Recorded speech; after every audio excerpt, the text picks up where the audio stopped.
DraftWorks' annual Crappy Halloween costume contest on October 31st at 5 p.m. Enjoy a free pint for rocking a killer costume and stick around for the 9 p.m. Best Dressed prize. Spooky fun, great drinks, and plenty of laughs guaranteed at DraftWorks.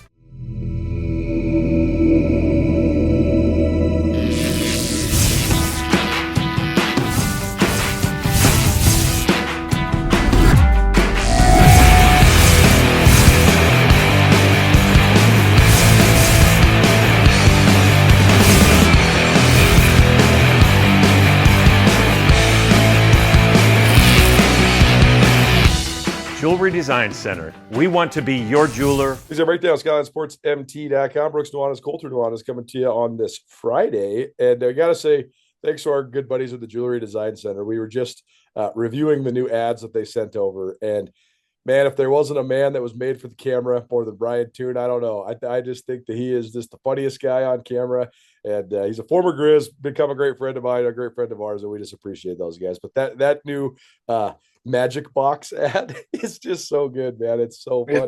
He turns himself into a real life superhero. He's jumping around, launching lightning bolts of jewelry. It's fantastic. It's really great. So appreciate Jewelry Design Center. They are located in Missoula, across from the Montana Club on Brooks, but they also have locations in Spokane and in Tri-Cities. I know we have a lot of people that are elsewhere outside of the state of Montana as well that listen in and tune in. So check out Jewelry Design Center online, jewelrydesignCenter.com.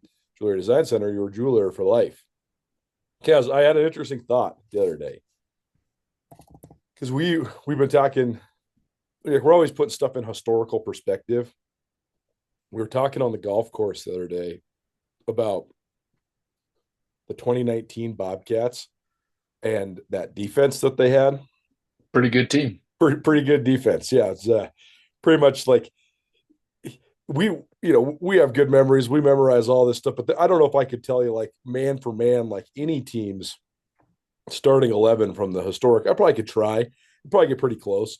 Like I'll never forget that team, especially like the middle nine with Chase Benson and Jason Scrimpos and Derek Marks and Bryce Stirk and was Noto was still on that front. Andre Williams was on that team.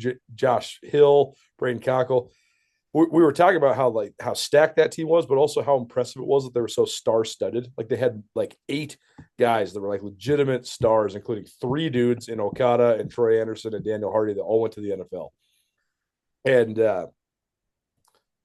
one of our buddies that was golfing, they're asking, is that the greatest defense we've ever seen? And I said, well, probably talent-wise and probably second half of the season production-wise, yes.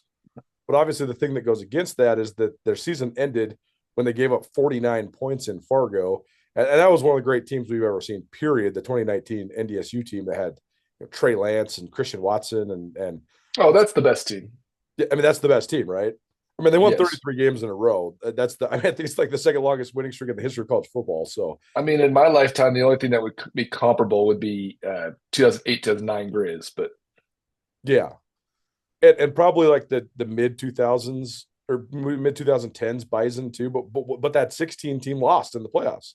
the 19 North Dakota State team had probably has what, 8 or 9 guys in the NFL? Well, there's the iconic picture from the 2021 national championship game with Cam Miller at quarterback, Hunter Lepke at running back. All 5 offensive linemen are in the NFL. But then on the Cat side of things, you also have Okada, Troy Anderson, and Daniel Hardy in the frame. It's like the most NFL guys you can have in an FCS picture. What I'm getting at is we could name all those guys from Montana State. We could name all these great guys from the Griz history too. North Dakota State has had such tremendous lineage of great players and teams, obviously. But when we start naming off players from North Dakota State, we almost always name off the offensive guys, even though they're a defensive-oriented team. Like, who is the greatest North Dakota State defensive guy that you can remember during this crazy run? I mean, I have some like my favorites, but I mean, I think I love Jabril Cox, but he, Yes, I think that some people could say that he maybe underachieved at every level he played at, which is crazy. crazy to say about a guy that got drafted and was the Missouri Valley Player of the Year, but I know what you're saying. It just, I mean, I think that he could have got drafted in the first round and been a starter in the NFL. Never was. Never Yes. really panned out in the NFL. And while he was, elite in college, he wasn't necessarily the most like, I mean, don't get me wrong here. This guy's amazing. But yeah, he's probably my favorite. But I could think of some others. What about you? Yeah, like Kyle Emanuel and Greg Menard, a couple of the great DNs. Those guys got their careers messed up by injury, though. Kyle Emanuel was great. Robbie Grimsley's probably the one because he was a 4-year Yeah. starter on that span where they lost like 2 games in 4 years. So, but he's got the most. He was like that had the most prestigious resume as a safety because he was that guy, like their strong safety in that scheme for forever. But that's all to say that NDSU has been objectively unbelievably good on defense for the last 15 years. And yet when we talk about the teams and the players that we remember, we almost always talk about the offensive guys. And what I'm getting at right now is that this is what is happening at Montana State. The Bobcats have production-wise one of the greatest defenses in their school's history, but they don't have Daniel Hardy and Troy Anderson and Ty Okada. So we're thinking about it. We're like having a harder time putting it into perspective because it's not necessarily this crazy star-studded defense. Instead, they're playing 8 D linemen and 5 linebackers and 5 safeties and 4 corners, and it's like you just come at you in waves. It's a 25-man unit that's just shutting people down. And I just think it's such an interesting perspective. I think part of why the Cats are sort of like lingering in the weeds when it comes to the hype of like all these teams that are in the mix right now is because they do have such a widespread sort of deep defense instead of a star-studded defense. And then you think, what's the formula? Oh, it's finally reached what Brent Vigen has wanted it to be. It's not about Troy Anderson and his charges. It's about the unit. And I think that's like that they've gotten to that point finally. And I think that's why they're so good and also why maybe they're not getting as much hype as maybe they deserve.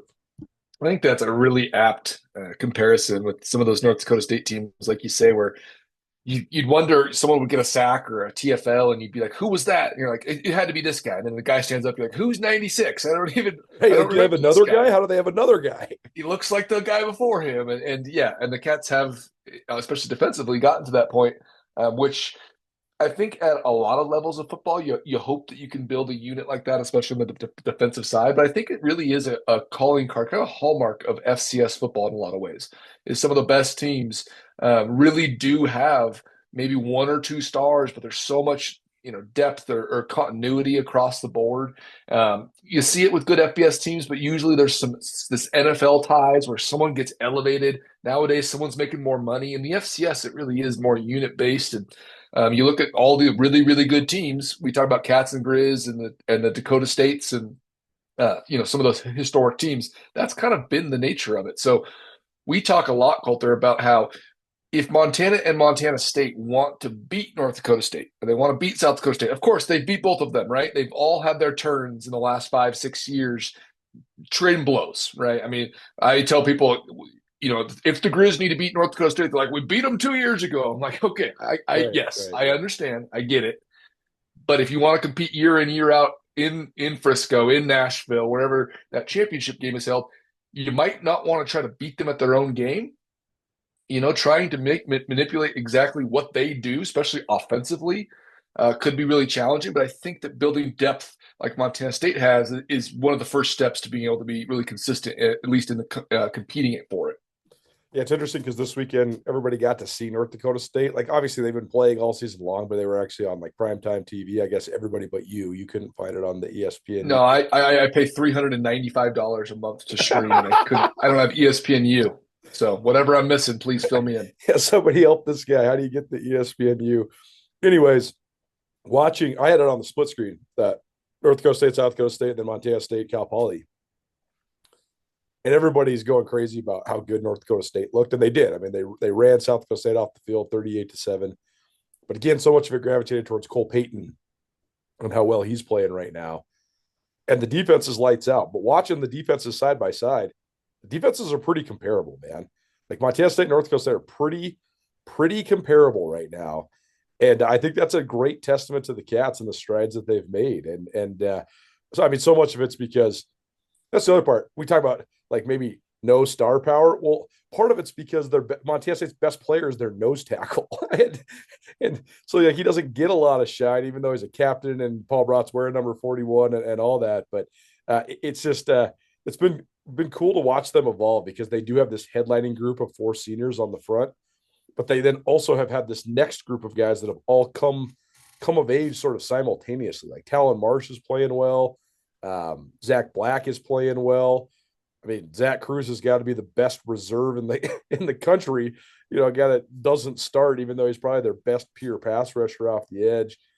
And it all just goes into then what they've been able to do, and that's hold every FCS opponent under 300 yards. I mean, basically, Cal Poly's 17 points was an offensive explosion against this team compared to what everybody else has been able to do. And I think that's the thing that makes the Cats so scary coming into now November is the number one thing that travels, even more than a run game, is a salty, well-functioning, oiled, deep defense. And that I think that's the thing that carries them into November right now with, again, sort of lurking in the weeds behind a lot of the other contenders right now. But I think to me, they're right there with. I think they're among, if not the contender right now, out of the Big Sky Conference. And we're going to see what happens in Missoula in less than a month. But I think Montana State's positioned themselves well, and I also think that because they have the 2 losses, maybe a lot of not as many people are paying attention to them as maybe they deserve. Yeah, I think that's fair. And I think that's probably a good place to be for a team that's, kind of been on the top of the standings in every single level, whether it's in the Big Sky or nationally for the last, better part of a decade. Sometimes you need a little bit of chip on your shoulder to keep that motivation going. And I agree with you defensively. It's the thing that, you hope travels. It's the thing that you hope plays well when the weather gets cold and things start to change as the season progresses. So you talked about Paul Brott, Colter. He's a unique version of Hog Heaven. He's kind of like the newest. I always liked him. I thought he was a good player. I didn't know what the ceiling was. I just didn't know if he's a 50 snap every down player, if he's a first and second down guy, if he again, I've always thought he had a lot of potential and it was a good player. He definitely has a high motor, especially for his size, body type. But what he's kind of turned into is a unique, special style of football that if you know about and you're into, he's a pretty fun one to watch. He's so fun to watch, man. And I think it's a great story because not only is he a guy that comes from a lineage and he has been very good in his career, but he would be the first to tell you that he wants to be the best Brott brother to play at Montana State. And that's big shoes to fill because Mitch Brott's one of the best players we've ever covered. And Mitch Brott was a 50-game starter, and he was an All-American, first-team All-American his senior year. I mean, that is big shoes to fill. I think Mitch Brott is actually probably one of the guys that got screwed over by the pandemic more than anybody else that we covered because he was a first-team All-American in 2019, and then pro day is supposed to be the spring of 2020, and there was no pro days. And so he was like, well, I'm not going to sit around and wait around for another year. I'm going to, lose my weight and get on with my life. But you just have to think he would have got a shot to play at the next level. He was just so big and strong and mean and good. But Paul Brott certainly wants to be the best amongst that family. And I think that's driving it. Like he really, I think that he put in the work to elevate it one more time. And I also think that, there's a lot of guys on this Bobcat team that they got it stuck in their craw, how it went down with NDSU last year. But Paul Brott's the number one. Paul Brott's the guy that's talking about this like, I can't believe that happened. I can't believe we lost that game, and we will do anything to get back there and have a shot at those guys. And it's a great story, man. It's always so cool when you have guys that are really good throughout their career, but then they go all the way to the top level, like in their senior year, and they actually maximize it. It's rare, but he's doing it right now. Yeah, he is. And like I say, it's a fun style of football. It's the kind of football where you need a guy like that to play a team like North Dakota State where they're lined up first play and they're just like, God dang it, I got to do this all day with this dude. That's the kind of guys you need to face, quote unquote Goliath. Yo, Tara, what up, E? What's going on?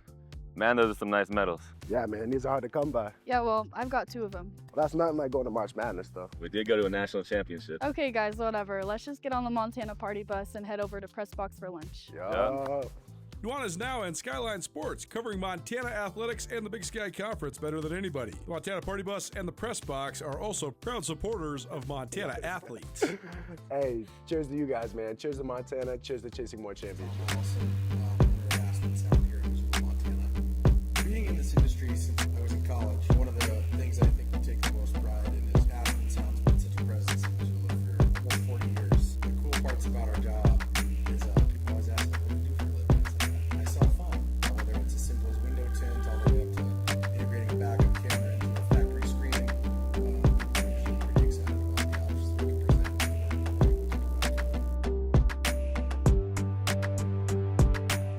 Shine Beer Sanctuary is leading the charge when it comes to promoting beer culture in Montana. Located at the corner of Church and Main and downtown Bozeman, the locally owned and operated tap house and bottle shop has the best beer selection in the Treasure State. The bar has 32 rotating beers on tap with everything from Duvel to local ciders, gluten-free beers, and non-alcoholic options. The bottle shop has more than 400 beer offerings from all over the world, and Shine offers Cicerone-trained beer guides. Come enjoy beer heaven at Shine Beer Sanctuary in Bozeman. Okay, so I want to get to where we sit right now coming into November, just in terms of the national landscape and the narrative around the teams, because right now everybody's screaming and yelling about strength of schedule and how that's influencing the top 5 rankings. And, on the Montana State side, you could say, well, we've played a much harder strength of schedule, even though we have our 2 losses than, pretty much everybody else in the country. But then the critics of that would say you throw out the Oregon game, and you just got to compare FCS versus FCS.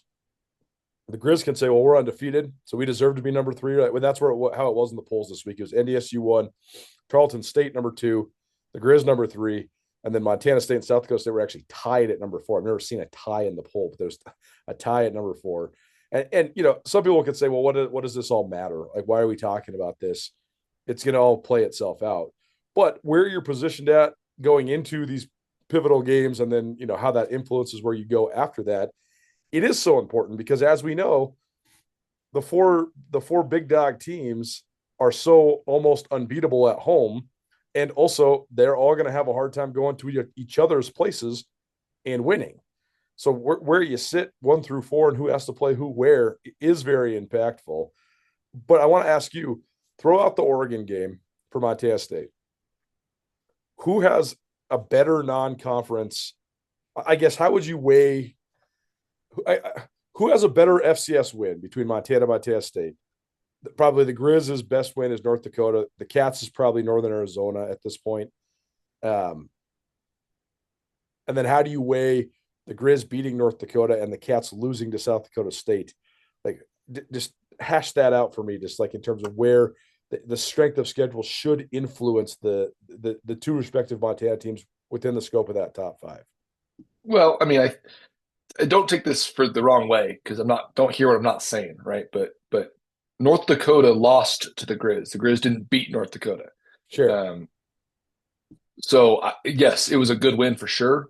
But 4th and 12 with a minute left. I mean, yeah, it's. You can call it perseverance. You can call it whatever you want. I thought that North Dakota was a legit team that handled the day. And I thought that Montana's grown a lot since then. I don't know what I would think differently about this Montana team if they were 6-1 and had lost that game. I would think that they were probably the 5th best team in the country instead of the 3rd or something. But I don't know how much that would necessarily affect it. Just because I do think North Dakota's a good team. I haven't watched them play for play in another game. I've seen a lot of results and stuff like that, but I haven't seen how North Dakota's gone on progressed. I know that they're still pretty solid. The win over Northern Arizona, if that's the Cats' best win, okay win. I mean, they beat them up pretty good. Yeah, I thought in the first quarter it was pretty even. I thought Northern Arizona actually held the line of scrimmage quite well, and then Montana State just avalanched them. 90-yard punt return helps get the momentum going. But I do think that Montana State looked really good in that game. I thought it was more of a convincing win than maybe Montana's win against North Dakota or Montana's win against Idaho, which was a dominant win in a primetime spot, night game, all the things that can boost you to a 40-point win, but also can be challenging to deal with. I thought Montana dealt with that well and beat Idaho, who at the time was highly ranked and I think had a lot of not only potential, but I think a lot of people thought that Idaho would be quite good. How that bears out throughout the rest of the season, things change. I think it is important to look at what the opponent was when they played them, right? In retrospect, you can say, yeah, Idaho ended up being a 4-win team and lost to Eastern Washington, and you can say all that stuff. At the time, they were the ninth ranked team in the country with some momentum and a good quarterback, and that's the team that the Griz beat. So that's kind of how I would chalk it up. I think that the committee would be just silly to put Tarleton State as the 2 seed at the end of the season. I don't know enough about Tarleton State. I don't know how many Tarleton State listeners we get on this podcast. Yeah. If there are any, hit me up. Give me your pitch. Throw it in my DMs. Find me on Twitter. Whatever you want. I'd love to learn more about it. I think that if Montana or Montana State travels down to Tarleton State next week, I think they wipe the floor with them. That's just, maybe I'm wrong, but I think that that's just how I see it. I would love for the bracket, as we talk about, even to manipulate it not even manipulate it. I just think that putting the Dakota schools on the opposite side and Montana State on the opposite sides of bracket is just the smartest way to do it. Let South Dakota State, Montana State play in the semis. Let Montana and North Dakota State play in the semis. Let there be a Cat Griz national championship. Let there be a battle for the maker, whatever you want to call them. Let that happen, and I think you have the best tournament. You have the best true result of a national championship. And again, you don't have to manipulate it because I think these teams have a good chance to quote-unquote win out. But if Montana State loses in Missoula, which the home team has won, 5 years in a row, right, Colter? 4 in a 4 years. This would be 5, right? 4 in a row. Since COVID, pretty much the home team has won every time, more or less. I would be disappointed if that knocked them down to number 6 or something. Like that. I think that's the wrong result for a 3-loss team.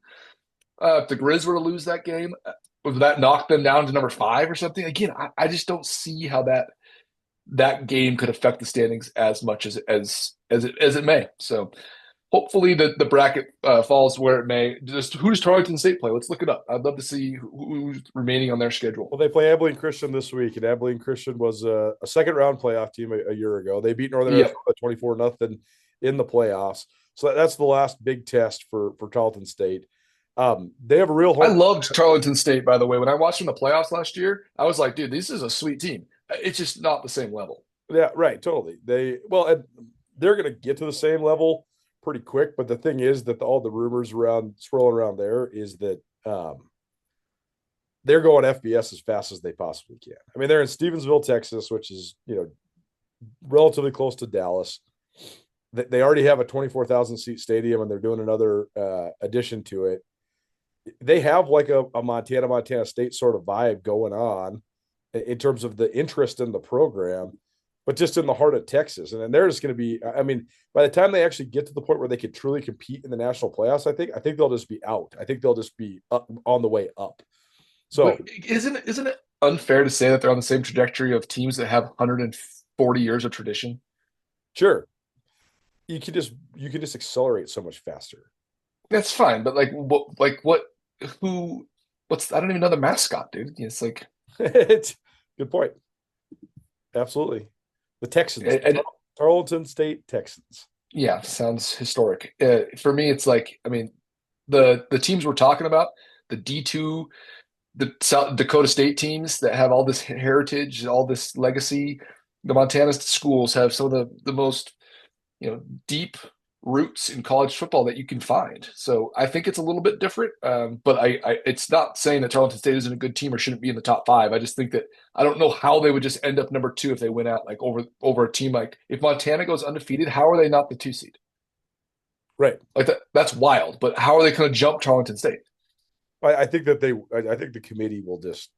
I think it's different than. But if they beat Montana State, that's the win, right? Yeah, that's the win. That's right. But if they lose to Montana State, then how's that fall? Tarleton State's number 2? I think that it depends on what happens with UND, NDSU, and UND South Dakota State.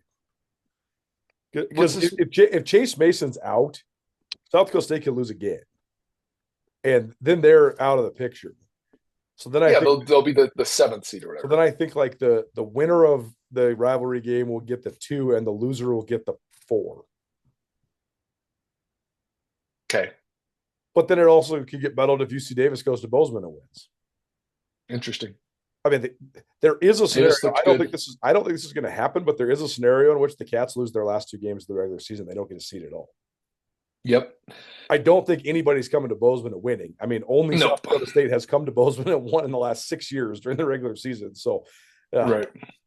It's pretty strong home field advantage. But that is also another scenario. But I just think that if things play out the way that I expect them to, I think that the brawl is going to be for the 2 seed, and the loser will get between either the 4 or the 5.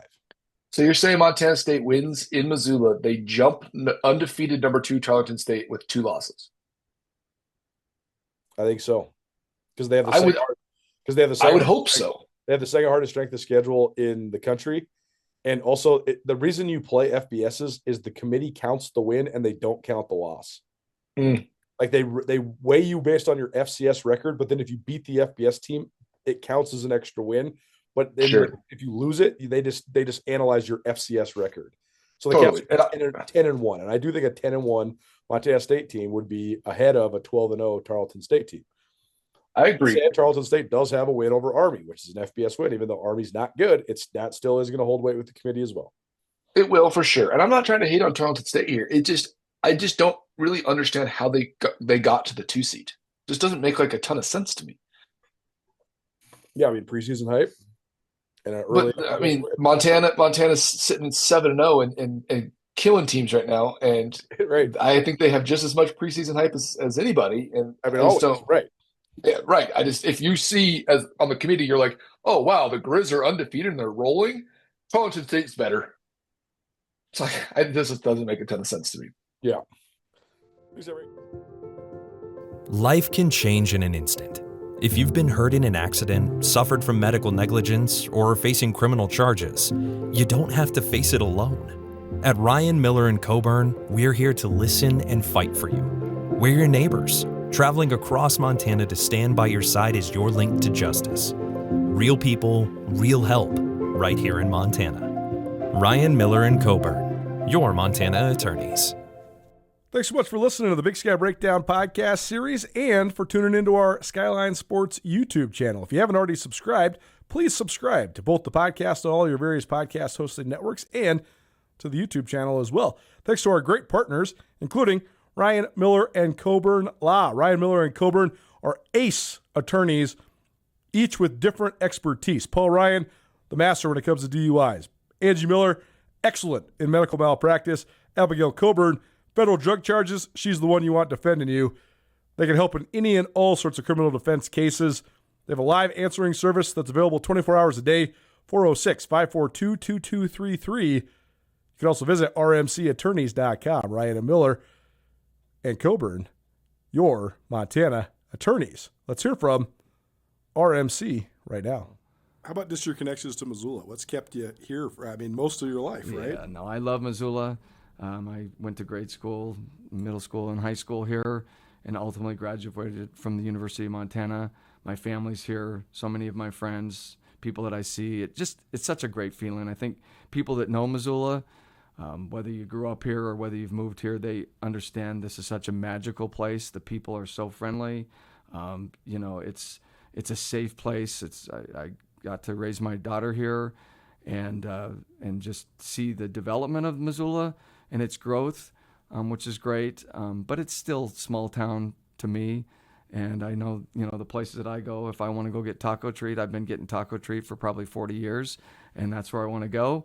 But just so many friendly faces and people probably is what really keeps me. He's at Breakdown, SkySportsMT.com, probably presented by Ryan Miller & Coburn. Ryan Miller & Coburn, experts when it comes to criminal defense. You have any legal needs when it comes to medical malpractice, wrongful death, personal injury, or DUI, call Ryan Miller anytime. Ryan Miller & Coburn, rmcattorneys.com, or call 406-542-2233. Ryan Miller & Coburn, your Montana attorneys. Do you think is a disadvantage then that basically the penultimate game of the season for the Cats and the Griz is 24 hours before the playoff bracket is selected?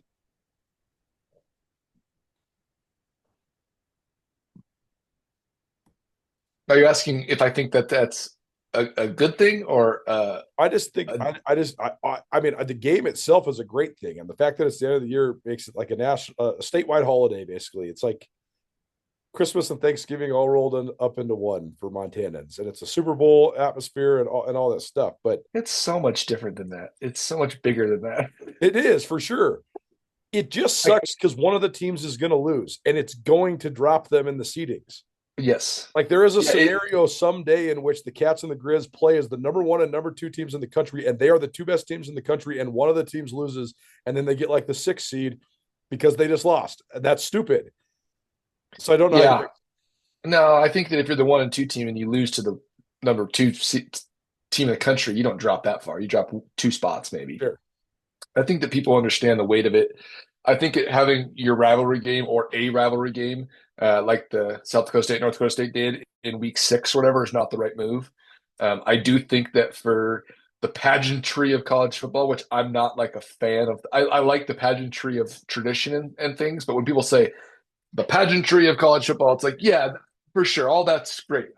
This is such a huge thing for the state and for the programs and just for everything. It's like you said, Super Bowl. It's like, yeah, the Super Bowl, like people are happy to be there, like they're looking around, like looking up in the rafters, being like, man, we did it. We made it.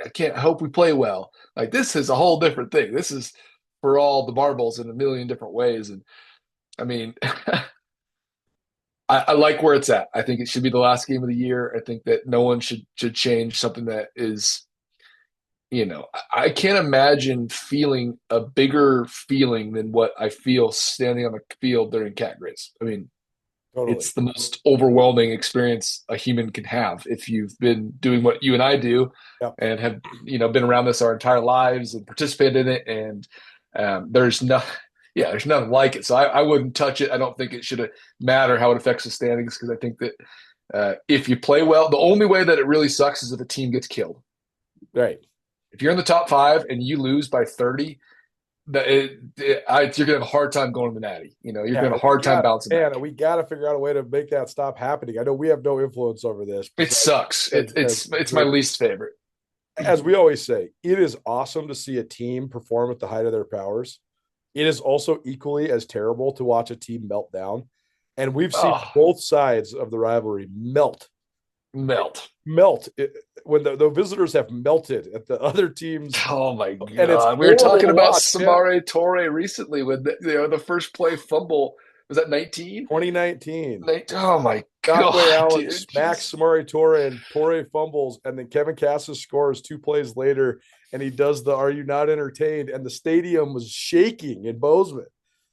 It's the same thing as when Justin Ford blocked that field goal in Missoula and he scoop and scores. You're like, the Cats are dead. There's no way they can possibly, like, the party is ensuing in Missoula. And again, Junior Bergen catches the swing pass and scores for 75 with Troy Anderson and trail, and it's over. It's over. It's 2 plays into the game and it's over, right? Yeah, it's crazy.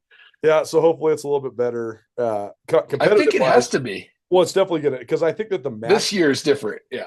The matchups are so much different, because I think both the Griz and the Cats are bad matchups for each other. I think that's what makes this such a fun collision course. Certainly. Big Sky Breakdown, Skyline Sports, MT.com.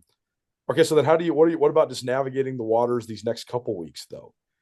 Because I think that is in itself a different challenge for these 2 programs. Like they're playing games and teams where they're supposed to just kill them. Oh, I think that they are lined up to do so. And I think that these are great building blocks. These are games that you go roll in.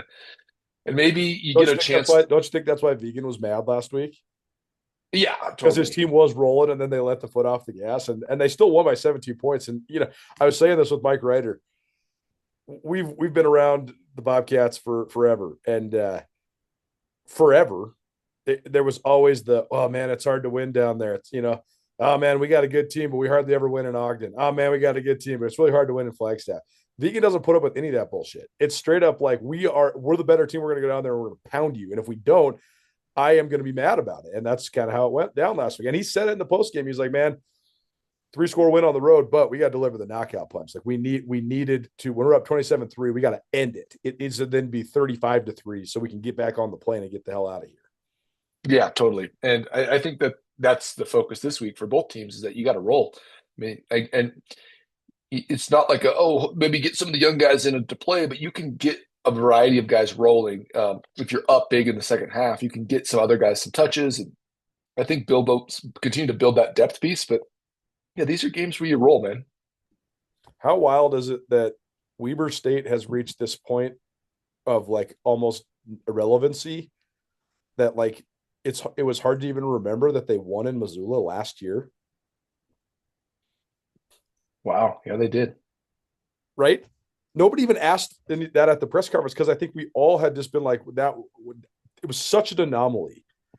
Because the next week, like they played great, and the Griz got embarrassed that day. And that was, I would argue, that is the most embarrassing loss of Bobby Hauck's career.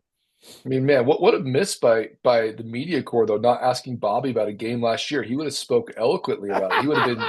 He would have been like, man, let me tell you play by play everything I remember about that and how much that affects this season. It's my favorite thing. We got multiple group texts with our buddies, and they're always telling us what we should ask at the press conferences, and we're like, okay, guys, I've been covering this guy since 2003. I know what he's going to answer and what he's not going to answer. Like, I'm not going to ask your question because he's not going to answer it. What is something that he would answer so you can give our listeners some insight? Well, I think if you ask him detailed, non-leading questions about specific matchups for the game that is upcoming, he can answer. He answers those. About what kind of matchup? Like about a player and their name or their number? No, just like general matchups. I asked him about Weber State's offensive line and their veteran offensive line coach, Brent Myers, who's been there for 20-something years. And he talked about that and talked about Brent by name this week. Wow. That's awesome. Just a lot of respect for your honestly, post-game, if you ask him stuff about this, that, and the other thing, like if you ask about like how the quarterback played, he didn't watch. He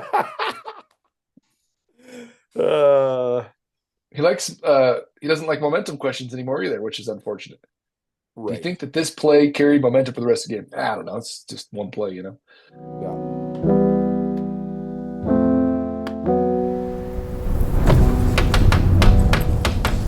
Hello, my name is Kelly Ayat, quarterback at the University of Montana. In the off-season, it's important to do everything you can to prepare for the season. In high school, that means funding your program. In my experience, Vertical Raise is the ultimate online fundraiser platform. Now broaden your reach of your fundraiser and bring in more money than other platforms. And there are no sneaky or hidden fees like other companies. If you're trying to raise money for your program, reach out to Vertical Raise today. Pawn, Missoula's #1 pawn shop. You want money? We got money. You need money? We got money. We're cash. Do yourself a favor and make Cash One Pawn part of your online shopping habits. Cash One Pawn has an awesome online inventory, everything from firearms to power tools to speaker equipment to jewelry. Visit Cash One Pawn today. Cash One Pawn. 8720 Roller Coaster Road, CashOnePawn.com. Last year, was it Richie Rodriguez? What was his name? Richie Santos. Richie Munoz. Richie Munoz. Richie Munoz. Wait, did he throw for 600 yards? He threw for 347 yards and 6 touchdowns. 6 tutties. He went off, man. That was the most unbelievable post-game press conference at Washington Grizzly Stadium by an opposing team ever. That and Portland State homecoming 2018, when the freshman that Bruce Barnum named Nut afterwards, because remember the kid, he nailed the 50-something yard field goal and then gave the double bird to everybody at Washington Grizzly Stadium. And then Barnum printed out one of our pictures and put it in his office and then put Dots Pretzels right on the football. It's unbelievable. But that press conference, but last year Weber State, Mickey Mental was having an out-of-body experience because he just couldn't believe that they had won. But then I remember I directly asked Munoz, I said, what were you seeing on those deep shots? What sort of things went into that? And he's like, nothing. We literally knew they played man and they can't guard us. So I literally caught the ball and threw it as far as I could every time. Amazing. To the tune of 55 points. Like, just stunning. Imagine It's just crazy that Weber is so far from what they were. And I'm not even just talking about in quality. I'm just talking about in their like existence as a program. Like, if I was to say name the 12 Big Sky Conference teams right now, you would name Weber State last, and that's crazy, man. You would name Northern Colorado and Idaho State and Cal Poly and all these Portland State way before you named. I would name Sac State last, but yes, your point's well taken. Yeah, and what's the common denominator here? Irrelevance. Head coaches that are not part of the thing. They're not part of the fraternity in the Big Sky. They've never been around. They're never going to be around. They don't want to be around. I shouldn't speak for Mickey Mental because I don't know him well at all. And I interviewed him yesterday. He's a fine guy, but it's just the most random fit. It is the most random hire that we have had in the Skyline Sports era. Oh wow, we should rank those because there's been a couple good ones. Bob Stitt's up there. Like how do you have Jay Hill for 9 years and win 5 Big Sky titles, and then you have the opportunity to hire his DC, and you let that guy go to Idaho State, and you hire the guy who's been the OC for 1 year? How do you do that? Yeah, again, I think Mickey Mental's a fine coach, and he had been a head coach before, and he had gone to the national championship game at the Division II level. So I get like what they were saying. They were thinking, okay, this guy's offensive guy. He's different. He's going to take us down this offensive road. He's been a head coach before. How do you not hire Grant Duft, man? Like their defenses were nasty, and you don't give that guy a shot. Like you could have just kept the same culture and the same identity. Yeah. Well, I mean, it's really too bad because when Weber's good, the league's better for it. Oh, no question. Do you think that people around the West have just started to recruit Utah more because it's got such good high school football, and that's what they've hung their hat on? Like, it's got to be a players thing. It can't just be one guy. No, that's right. Well, Jay Hill, I mean, that's the thing that's crazy is that those Weber teams were actually even more talented than what the level of success that they had was. Yeah, totally. Like they went to the quarterfinals and the semifinals and the playoffs, and they were very good. They won the Big Sky. But I mean, who had more dudes than Jay Hill, man? And like when he left, it's always funny because like when a coach leaves and everybody jumps in the portal and you're wondering like what level they're going to land at. Like when Jay Hill left and all those guys jumped in the portal, guess where they all went? All of them went to FBS. Every single one of them went up. They had straight FBS talent. They're like 8 dudes that went up like immediately when I know, but there's so many players in Utah and there's 5 schools. It's like, so how aren't they getting guys? You have to have an identity, man. Yeah. Your identity has to be what it was. And it was before Jay Hill. Like the Weber looked the same for 25 years. For sure. Big, strong, tough, crazy middle linebacker that's ripping your head off, like dope corners, like great return guys. Like they had the same formula, multiple coaches in a row. And it's all the Utah formula, right? It's the Ron McBride into the Kyle Whittingham formula, and they're all from the same tree, and they all did that. And then they just broke that tree apart. Interesting. Yeah. It's a good perspective. I wonder if Weber can get it back. I don't know. Because there really was nothing that was more the same, right? Like Ron McBride was the head coach at Utah. Kyle Whittingham was his DC. Jay Hill was one of their players. Then Ron McBride decides to take a step down because he wanted to have less pressure before he retired. So he goes to Weber. And then Jay Hill becomes Whittingham's right-hand man. And then Jay Hill takes over for Coach McBride. Like it's as much continuity as you can have in a formula. Like Weber just looked like Utah Light forever, and now they don't, and it's just crazy, man. It's really crazy. Yeah, I mean, your coaching tree philosophies about basketball, football, especially, are they ring true almost in every example, especially in the Western United States. I mean, there's 3 Division I conferences and 30 schools, or 8 schools total. They're playing D1, basketball and football, and the trees, they are extensive and they matter. And when they break them, like I just mentioned Bob Stitt facetiously, but I'm dead serious. Like you break that tree and it really impacts the culture. And it's been interesting to see Montana State kind of have a variety of trees. But I think that's one thing that Brent Vigen's been strong with is that he has his own tree. So they hired his tree, Correct. And that's it's what you're talking about with someone like Mickey Mental is someone that's been kind of a lone ranger that doesn't necessarily have a tree. And that can be really hard to recruit, especially at this level. I mean, it's hard to recruit D1 period, but if you're a D2 guy without the crazy connections, it can be challenging. A lot of times too, we just analyze the people that are in front of the microphones and are standing on the sidelines too. Like so much of what Montana State has been able to go down the road of multiple. I mean, they've had 4 distinctly different coaches over the last 25 years. Right. It's worked because, and it worked at its best because of the institutional stability that existed because of the president. Then on down to the AD, then on down to the football program. Weber had this unbelievable institutional stability, and especially in athletics, when Jerry Bovee was there. Bovee was a great AD, and he did a great job, and he had great coaches across the board. And then when he went to Utah State, it's just fractured a little bit. Yep. Big Sky Breakdown, SkylineSportsMT.com. Join Town Pump's Pump It Up Rewards Plus program and never pay full price for fuel again. Save 5 cents on every gallon every day at any Town Pump across Montana. Plus, earn and redeem points on your favorite in-store items to get free stuff with our clubs. Stop in and pick up a rewards card. Download the Pump It Up Rewards Plus app today. Or visit townpump.com/rewards to register and start saving. Right down the road, pump it up, oh yeah. Breakdown, proudly presented by the Bobcat Collective at Montana State. The Bobcat Collective is the NIL collective that serves Montana State University student athletes. The collective has partnered with Montana State to connect fans, alumni, businesses, and local nonprofits with Montana State student athletes. Opportunities through the collective allow student athletes to earn compensation while serving the greater Montana State University community. Sign up now for memberships and enjoy automatic entry into raffles for free tickets while supporting the bright minds at Montana State. They have multiple different membership tiers, and you can also be a one-time supporter, and you can also business partner or corporate supporter. Visit bobcatcollective.com for more. Last thing for you, then on the other side, though,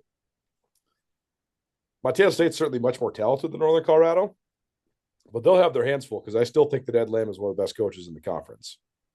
And Northern Colorado's better. Like, they're definitely better. They pounded Idaho.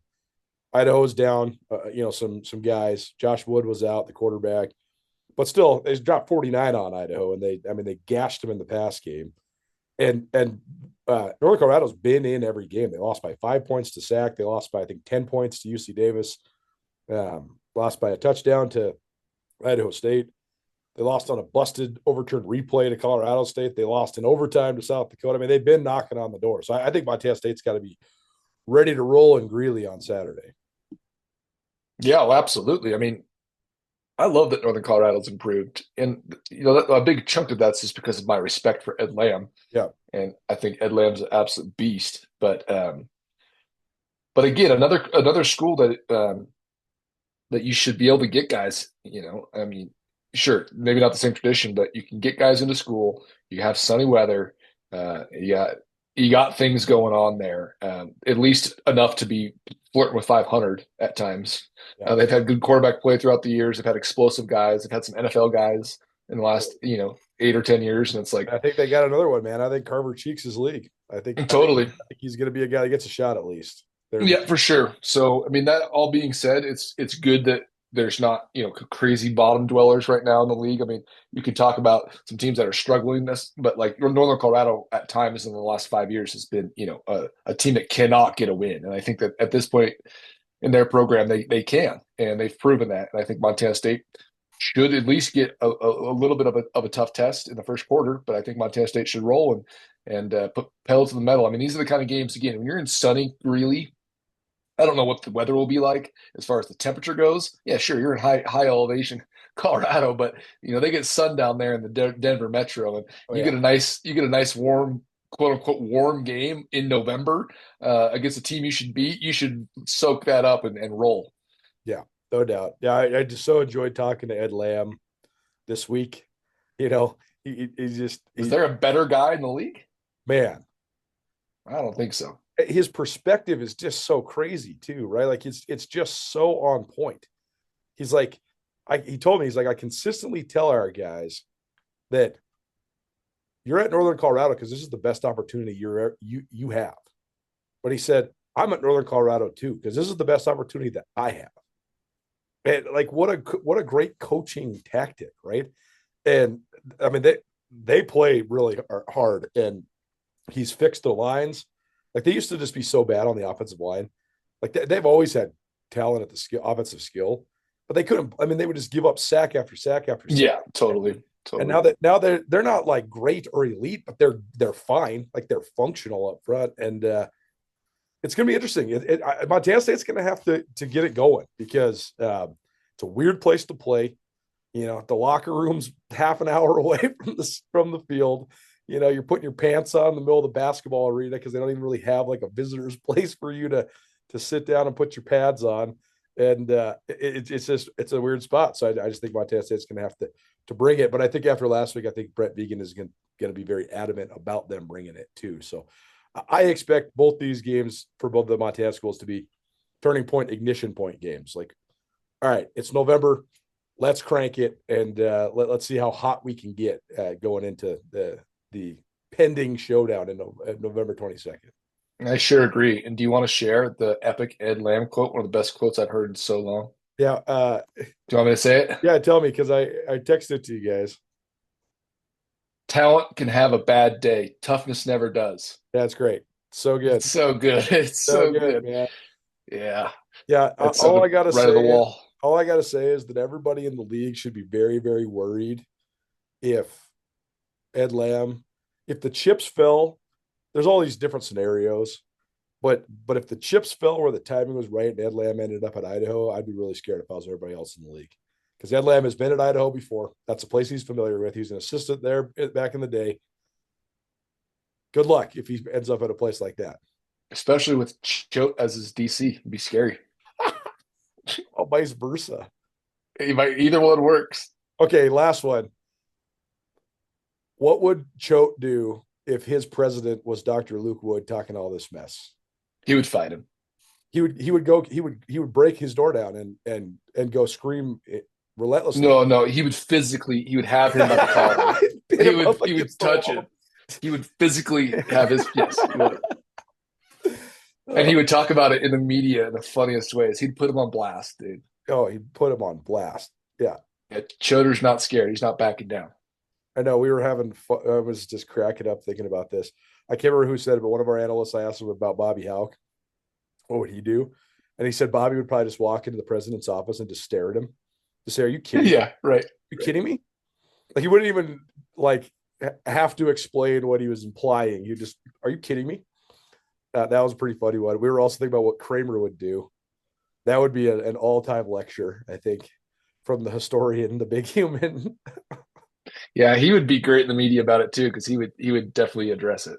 Yeah, man. And then Brendan Marion's blaming it on the refs instead. Dude, think about saying all that stuff, which we talked about, which is just out of this world. It's just so unprofessional and egregious. And then giving up 50 and then blaming it on the refs for 10K. And nailed it. A bad week, man. Bad week. Schmidt was cracking me up. He's like, "You're complaining that you got 8 touchdowns called back?" He's like, "You wouldn't have scored the touchdowns if you weren't cheating." Because that was the part where he's like, "We got all these touchdowns called back," like basically implying that's like the centerpiece, the bullseye of why the refs are screwing them over. It's like, no, bro, you got it backwards. You're not scoring the touchdowns. They would have scored a kick return touchdown against Montana if it wasn't for 3 egregious holds. It's wild. I'm not gonna lie, man. When like North Dakota and Southern Utah and all those left the league, I had mixed feelings.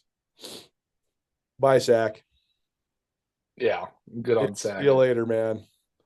Yeah, the only thing about Sack that I've ever enjoyed is Bunky Harkle Road and the full court press on women's basketball. I enjoyed football when they had some of the old Montana guys like Andy Thompson and Craig Paulson there, and like when Paul Wolf was there and stuff. Like when they had real Big Sky guys. Now I don't know. I feel bad for that staff too. They were like a fun team to watch. But did you like when you're at the stadium or you're watching them play at home on TV? You're like, this is awesome. No, no, you did not think that. No, you did not. Big Sky Breakdown, SkySportsFT.com, proudly presented in part by Cash One Pawn, the premier pawn shop in Western Montana. They are locally owned and operated, and happy to say so. If you'd like to shop online, visit cash1pawn.com. That's cash1pawn.com. Anything else before I get you out of here? Oh man, no, not really. I'm very excited to see how these Montana State teams solidify their identities these next 2-3 weeks. You know, I mean, I think that if Montana continues to air it out and score like they are, it's going to create such an interesting, different momentum piece for Bobby Houck and teams that he's had historically. And then if Montana State continues to ratchet down this defense and figures that's all, I mean, it's going to be a clash of absolute titans. And man, I'm already getting a little sweaty thinking about it. Well, thanks for doing it. Good to see you. And we'll catch up next week, but thanks for being here. See ya later.